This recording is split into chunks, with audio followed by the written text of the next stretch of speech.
24 और 25 नवंबर, ये 2 दिन दुनिया की सबसे बड़ी लीग के लिए बहुत इंपॉर्टेंट है क्योंकि ये मेगा ऑक्शन है और जो फ्रेंचाइजेज यहाँ अपनी टीम बनाएंगी ये आने वाले 3 सालों के लिए इन फ्रेंचाइजेज का फ्यूचर बन जाएगा। वैसे मेगा ऑक्शन को लेके काफी फ्रेंचाइजेज ने अपने, आप कह सकते हो कि उनके मन में काफी डाउट्स हैं इस चीज को लेकर कि मेगा ऑक्शन नहीं होना चाहिए और सिर्फ सर्टेन प्लेयर्स को हमें रिलीज करने का मौका देना चाहिए या रिटेंशन में 8 या 10 प्लेयर्स एटलीस्ट अलाउड होने चाहिए। लेकिन क्योंकि आईपीएल की गवर्निंग बॉडी ने पहले से ये रूल बना रखा था कि नहीं, आप सिर्फ 5 या 6 प्लेयर्स को रिटेन कर सकते हैं, इसलिए इस बार ये इम्प्लीमेंट किया गया है। लेकिन गोइंग इनटू द फ्यूचर आपको नहीं पता, तो हो सकता है कि इस बार जो कोर सेलेक्ट हो ये कोर काफी लंबे टाइम तक हर फ्रेंचाइजी के साथ जुड़ा रहे। इस रिटेंशन की जो आप कह सकते हो लिस्ट बाहर आई है, इस बार रिटेंशन में कुछ यूनिक चीजें हैं और मैं पहले उनके बारे में बात कर लेता हूँ, फिर बाकी बातें करेंगे। जेम्स एंडरसन, भाई साहब जेम्स एंडरसन ने 42 की एज में रजिस्टर किया है खुद को आईपीएल में। अब मुझे नहीं पता कि सच में उनको कोई लेगा कि नहीं, क्योंकि 2014 से फॉरगेट अबाउट इंटरनेशनल उन्होंने किसी भी फॉर्म का कोई टी20 नहीं खेला, इंक्लूडिंग मैं लीग्स की बात कर रहा हूँ। जेम्स एंडरसन ने टी20 खेला ही नहीं है, वो सिर्फ टेस्ट क्रिकेट पे फोकस करते आए हैं। और आईपीएल जिस तरीके की कॉम्पिटिटिव लीग है, मुझे नहीं लगता कि जेम्स एंडरसन को कोई खरीदेगा, लेकिन इट्स इंटरेस्टिंग कि जेम्स एंडरसन ने ऑप्ट किया है और खुद को 1.25 सीआर में रजिस्टर किया है। और दूसरे प्लेयर जिसकी मैं बात करना चाहता हूँ वो है थॉमस ड्राका। अब आप पूछेंगे ये थॉमस ड्राका कौन है भाई?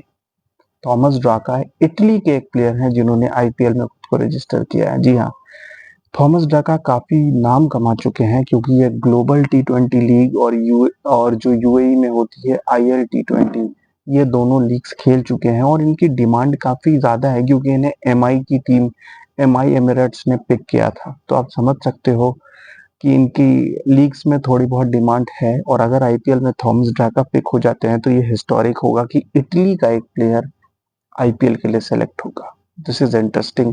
और आपको इंटरेस्टिंग बात बताऊं तो बेन स्टोक्स ने ऑप्ट आउट किया है क्योंकि बेन स्टोक्स चाहते हैं कि वो टेस्ट सीजन पे फोकस करें, क्योंकि काफी लंबा टेस्ट सीजन है इंग्लैंड का। 5 टेस्ट मैचेस इंडिया के साथ हैं उनके होम में और फिर एशेज है ऑफ कोर्स। और बेन स्टोक्स जहां तक मुझे लगता है अब शायद अपने करियर को के लास्ट स्टेजेस में है और जैसे वो प्लेयर हैं, मुझे लगता है वो जल्दी रिटायरमेंट लेना चाहते हैं। टेस्ट क्रिकेट का हो सकता है कि ये उनका आखिरी साल हो और एशेज के बाद वो ऑफिशियली रिटायरमेंट ले ले। टेस्ट क्रिकेट में उनकी परफॉर्मेंस भी काफी नीचे गई है, स्पेशली अभी पाकिस्तान के खिलाफ वो बुरी तरीके से फ्लॉप हुए थे और शायद इसी वजह से वो टेस्ट क्रिकेट के ऊपर फोकस करना चाहते हैं, विच इज फेयर इनफ। उन्होंने पहले से ऑप्ट आउट कर लिया है क्योंकि अगर वो बिक जाते और बाद में वो ऑप्ट आउट करते तो as per IPL new rules वो 2 साल के लिए आईपीएल से बैन हो जाते। और जहां तक मुझे लगता है अगले साल से Ben Stokes full fledge available होंगे लीग्स के लिए क्योंकि वो टेस्ट क्रिकेट से रिटायरमेंट ले चुके होंगे। साथ साथ सरफराज खान और पृथ्वी शॉ, ये दोनों इंटरनेशनल खेल चुके हैं, लेकिन इन दोनों ने अपनी बेस प्राइस कितनी रखी है? 75 लैक्स। अब आप पूछेंगे कि 75 लैक्स क्यों भाई? बहुत सारे एवरेज प्लेयर्स भी जो इंडिया के लिए खेल चुके हैं वो 1.5 करोड़ और 2 करोड़ का बेस प्राइस रखते हैं, तो इन दोनों ने सिर्फ 75 लैक्स क्यों रखा है भाई? 75 लैक्स वो मिनिमम अमाउंट है जो बीसीसीआई ने सेट किया है। और आपको बता दूं कि ये दोनों प्लेयर्स पिछली बार अनसोल्ड रहे थे। जी हाँ, पृथ्वी शॉ और सरफराज पिछले आईपीएल में अनसोल्ड रहे थे और इसी वजह से इन दोनों ने ये डिसाइड किया है कि हम अपने आप को मिनिमम बेस प्राइस पे रखते हैं और मेरे ख्याल से ये ठीक डिसीजन है। और शायद इस प्राइस पर इन दोनों को डेफिनेटली कोई ना कोई तो खरीद ही लेगा। बहुत ज्यादा इनके लिए निगोशिएशन होगी नहीं और इट्स गुड कि ये रियलाइज कर चुके हैं ये बात।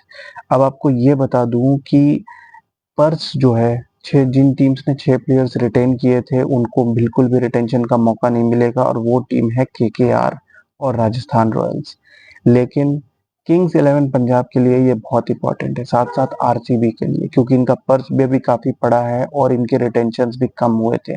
तो ये आरटीएम कार्ड भी यूज कर सकते हैं, साथ साथ इनके पास बहुत पैसे हैं और ये जम के इन्वेस्टमेंट करेंगे तो हो सकता है कि ये कोई अच्छी टीम बना ले।